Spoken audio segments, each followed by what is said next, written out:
In the early 1970s, speed meant heavy, gas-guzzling American V8 muscle cars. Then came a boxy German family sedan with a tiny 2.0-litre engine, weighing half as much as its rivals. On twisting roads, this unassuming underdog completely humiliated those V8 giants. This was the BMW 2002, the mechanical genius that single-handedly birthed the modern sports saloon, rewrote performance rules, and saved its parent company from total corporate extinction.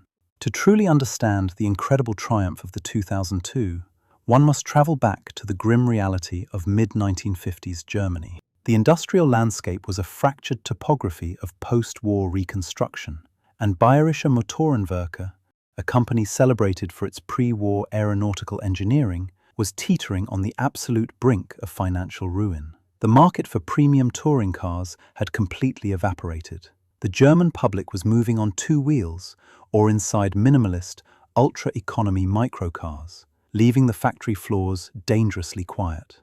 BMW's product lineup at the time was a desperate, deeply polarized attempt to survive. On one end sat the gorgeous, beautifully engineered, but financially ruinous 502 luxury saloons. Vehicles celebrated for their flowing, classical body styling. On the exact opposite end sat the Isetta, a tiny, single-cylinder bubble car built under license just to keep the assembly lines from grinding to a permanent halt. There was no middle ground, no financial cushion, and no cohesive brand identity. By late 1959, management prepared to surrender entirely, drawing up a buyout proposal to be swallowed by their fierce rivals in Stuttgart, Daimler-Benz. The future of the brand was salvaged on December 9, 1959, during a dramatic, high-stakes shareholder meeting. A passionate coalition of small investors, regional dealers, and a visionary industrialist named Herbert Quandt blocked the hostile takeover. Quandt recognized that Europe was on the cusp of an economic boom, the Wirtschaftswunder. A new class of young professionals, engineers and managers was emerging, demanding a compact, agile, and extraordinarily well-built vehicle. This vision birthed the clean-sheet architecture known as the Neue Klasse, or New Class, in 1961, featuring a sharp, forward-slanting nose and a distinctively kinked C-pillar drawn by Wilhelm Hofmeister. The mechanical soul of this new corporate direction belonged to an engine that would define BMW's performance parameters for nearly 3 decades, the M10. The development of this power plant was overseen by Baron Alex von Falkenhausen, a brilliant engineer and an unyielding racing driver at heart. When the BMW board originally requested a modest 1.3-litre economy engine for the upcoming saloon, Falkenhausen quietly chose to ignore the displacement limits of the brief. He possessed an innate understanding that a truly great engine must always have structural room to evolve. Working in secret, he designed a rugged, cast-iron engine block with exceptionally wide bore spacing, ensuring it could be expanded up to a full 2.0 litres without requiring a costly redesign of the fundamental factory tooling. Technically, the M10 was an exercise in elegant efficiency and extreme structural rigidity. It utilized a single overhead camshaft acting upon inclined valves housed within an aluminum cross-flow cylinder head, featuring hemispherical combustion chambers to optimize thermal efficiency. To keep the car's front silhouette low and aerodynamic, Falkenhausen canted the entire engine block at a sharp 30-degree angle to the right. The forging of the crankshaft and the structural webbing of the iron block were so immensely over-engineered that this basic passenger car block would, years later, successfully withstand over 1,000 brake horsepower under immense boost pressures in Formula One racing. When this engineering philosophy was downsized into a lighter, shorter two-door shell in 1966, the resulting car was named the 1600-2. By removing 2 doors and shedding unnecessary weight, BMW stumbled upon a dynamic revelation. While contemporary platforms still relied on primitive live rear axles suspended by leaf springs, BMW equipped the 1600-2 with a highly sophisticated, fully independent suspension system, utilizing McPherson struts at the front and semi-trailing arms with coil springs at the rear. This ensured that each tire maintained an optimal contact patch with the road surface, regardless of cornering forces, granting the car a neutral, fluid balance that made traditional sports cars feel incredibly clumsy. Despite the critical acclaim and dynamic poise of the 1602, the car lacked the straight-line performance required to truly dominate the international market, particularly in the United States, where high-speed interstate travel and cheap gasoline demanded larger displacements. The birth of the definitive 2.0-Litre version was not the product of a calculated corporate marketing strategy, but rather a spectacular twist of fate involving two senior BMW employees acting completely independently of one another. Alex von Falkenhausen, seeking more effortless performance for his personal transport, ordered his technicians to install a full 2.0-litre version of the M10 engine into his personal 1600-2.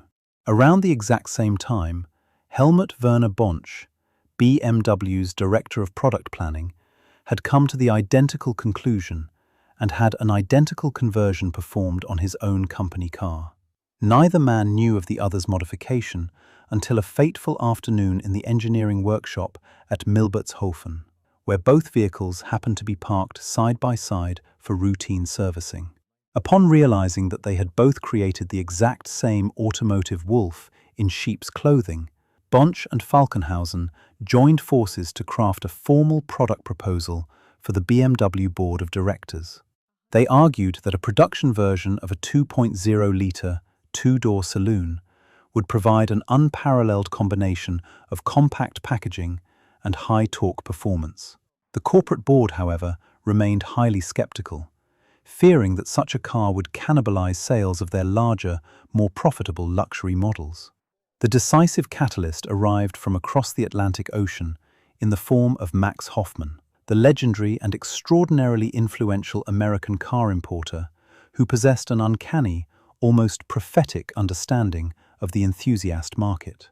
Hoffman explicitly told the BMW executive board that he could sell thousands of two-door saloons if they simply fitted them with the larger 2.0-litre engine and upgraded the cabin amenities. The convergence of Falkenhausen's mechanical proof of concept, Bonch's internal corporate maneuvering, and Hoffman's commercial guarantee proved irresistible.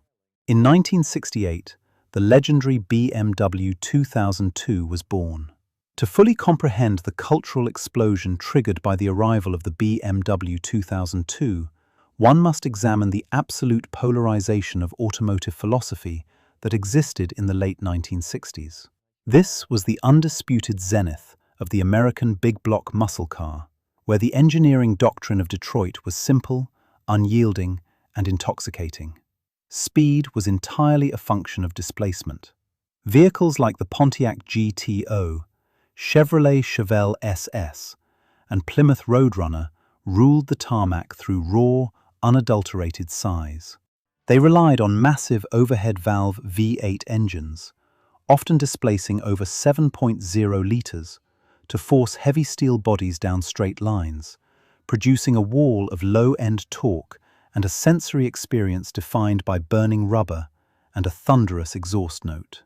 However, this relentless focus on straight-line acceleration came at a devastating cost to structural efficiency and cornering dynamics.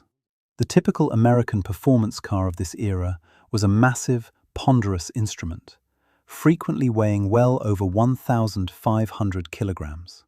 Their chassis design was fundamentally archaic, utilizing heavy perimeter frames or primitive unibody designs paired with rigid, solid live rear axles supported by leaf springs. When confronted with a sudden mid-corner bump or a tight, twisting mountain pass, these solid rear axles would twist and bound unpredictably, causing severe body roll and a terrifying loss of tire traction. Furthermore, Their slow, over-assisted steering boxes offered zero feedback, and their heavy iron drum brakes would rapidly overheat and fade into uselessness after just one or two high-speed stops. The BMW 2002 stood as the absolute, uncompromising antithesis to this heavy metal philosophy. It was an exercise in extreme minimalist efficiency, tipping the scales at a mere 940 kilograms, nearly half the mass of its American contemporaries.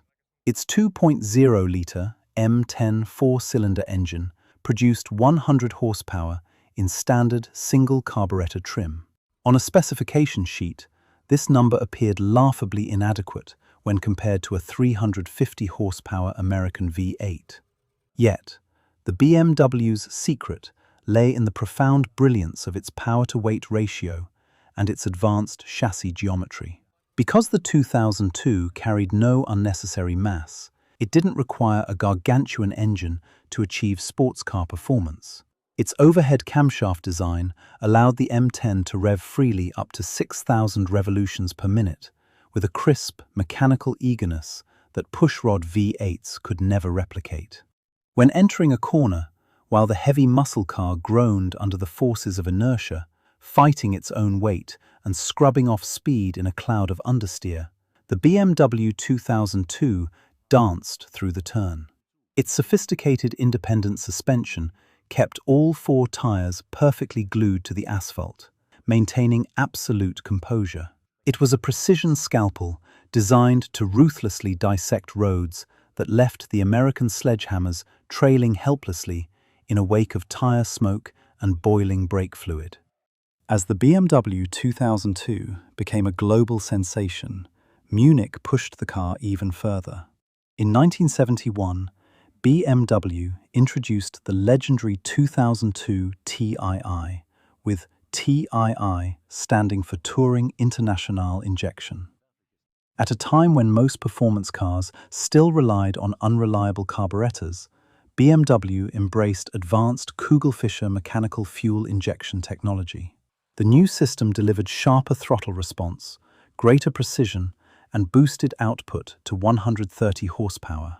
Combined with upgraded suspension, larger brakes, and a reinforced chassis, the 2002 TII became one of the most balanced sports sedans of its era.